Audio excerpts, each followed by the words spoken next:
Is Messi's new drink just the worst copy of Prime? What's this performance-enhancing tablet that he keeps in his sock? And why does he always drink this secret drink? These are all questions I'm going to be answering today as I'm busting every myth there is about footballing icon Lionel Messi, starting with oranges. Growing up, Messi would always try to take an orange or a tennis ball with him everywhere he went. Why? So he could juggle them. Messi used to practice with small objects growing up as he believed it then made using a normal football easy in comparison, improving his control.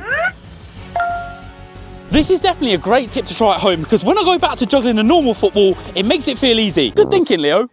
Up next, we have this magic potion that Messi seems to take everywhere with him. It's called Yerba Mate tea and it's a hugely popular drink in South America and consumed by a lot of footballers after Messi started this trend. But why does Messi drink this? It's said to have a lot of benefits, increasing energy levels and improving physical performance, which he believes has a big impact on his game. And fun fact, in the recent World Cup, Messi and De Paul developed a superstition to meet at exactly 9:30 AM at Messi's hotel room and drink it together. Right, now time for a taste test. Is it even nice? Let's find out.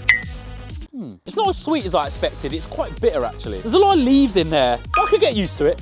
He's also recently developed his own drink, which is definitely a lot sweeter, which we'll test out later in this video. Up next is Messi's secret boot myth. He only wears burrito-style boots, which is where the tongue offers a wider opening down the middle. And he'll never wear boots that don't have this. This is to relieve pressure on his feet whilst playing, and so his feet feel more comfortable.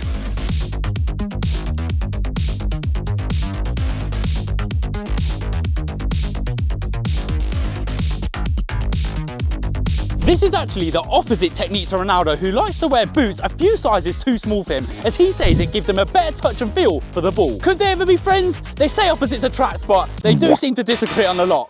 Now, up next, some fans have noticed Messi keeping something in his sock and eating it during games. This raised a lot of speculation at first as to whether it was a performance-enhancing drug, but it turned out they're glucose tablets. A lot of people don't know this, but Messi actually suffers from nausea, so he takes these during games as they're packed with a load of sugar, which helps relieve his nausea. So, does Messi take performance-enhancing drugs during games? No, myth debunked. But what he gets up to in his spare time, we'll never know. The next myth on the list is that Messi is small. But what's the main downside to this in football? Your jump height. Now, Messi might be small, but his record jump height for a header he scored against Man United was 2.74 metres. Now, I'm about an average sized male, so I'm going to see if I can reach Messi's jump height. So we measured out this distance on the tape measure, which wasn't the easiest to be honest. But the scene was set and I jumped as high as I could. But I just couldn't get there. Messi beat me. So Messi's small so can't win headers. Myth debunked. Now the next myth we have is around Messi's shot technique. So let's take a look. So it's said when Messi places the ball down to take his free kicks, he uses a marker on the ball to know where to connect when striking the ball. So for example, a stamp on the ball, like so. He then takes 3 steps back as he says this helps him stay in control of the ball. So let's give it a go.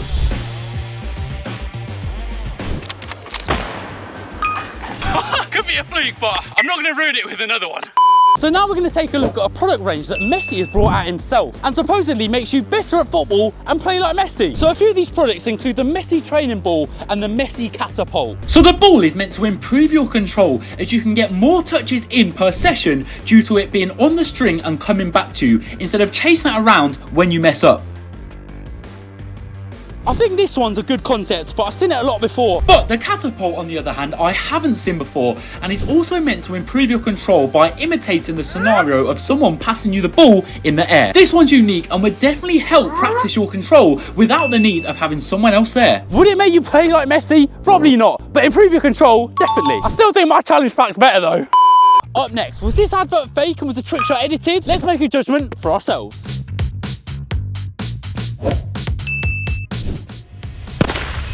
Nope.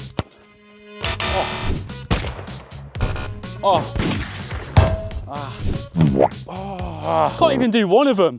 Now what I can say is this certainly is not easy, and however good you are requires a certain level of luck. Now I took a load of attempts and didn't manage to do it today, but I have done this before after a lot of attempts, which I feel like allows me to judge this myth. Could Messi do this? If he tried for hours on end, probably. But big companies that hire him for these adverts couldn't afford to pay him for this long, and it would just be cheaper to edit it. So my guess is that it's 99% likely to be fake. On to the next. So now we're on to something that's recently been going viral. Messi's new drink, Mass Plus. I've seen a lot of people say online that it's just a copy of Prime and it's not actually very nice. So I've imported this bottle all the way from Argentina and we're gonna see if this is really true.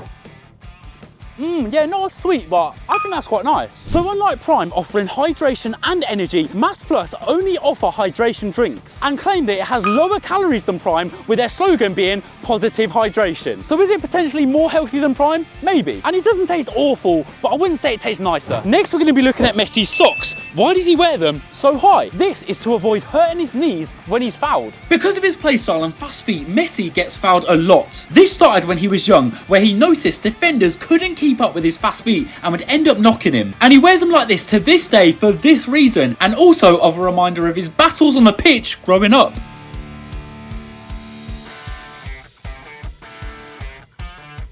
The next myth is that he actually signed his first ever contract for Barcelona on a napkin. Now you might not know this, but this is actually true. And the reason for it is that there was no paper. And after watching him play, the sporting director of the club wanted an immediate signature due to Messi's unbelievable talent. He signed the napkin, and the rest was history. Up next, Messi doesn't do fancy stuff. Now this is true, we don't see him doing flashy skills and crazy shot techniques. So is keeping it simple more effective? Let's find out. So I'm gonna have 5 normal shots, then 5 random shots trying different trick shots and stuff to catch the goalie out, and we're gonna see which is more effective.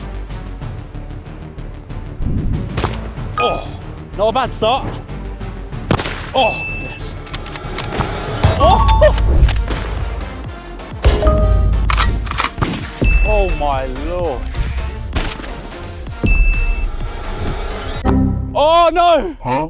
Oh, I was doing so well. 4 out of 5 for the normal shots. These trick shots now, I've got to be something special to beat that.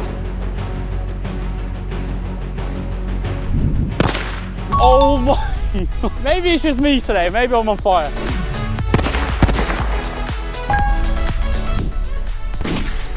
Oh, yes. Nope. Oh, yes.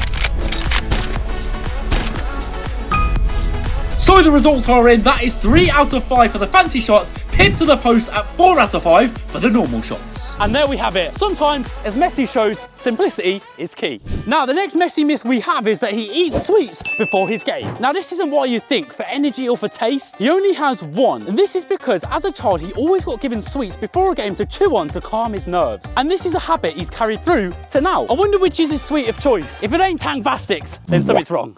Now, the penultimate myth we have is that he always stepped onto the pitch with his right foot first. The reason behind this is because he did it on his debut, and it's another tradition he's carried through. Messi seems to be a very superstitious person. On to the last myth. And lastly, the great myth of why he wears the number 10 shirt. When Ronaldinho left Barcelona in 2008, he actually passed the number 10 shirt onto him. Ever since, he's kept with the number 10 shirt and still wears it for Inter Miami in 2024. I hope you guys have enjoyed this video, and let me know whose myths I should uncover next.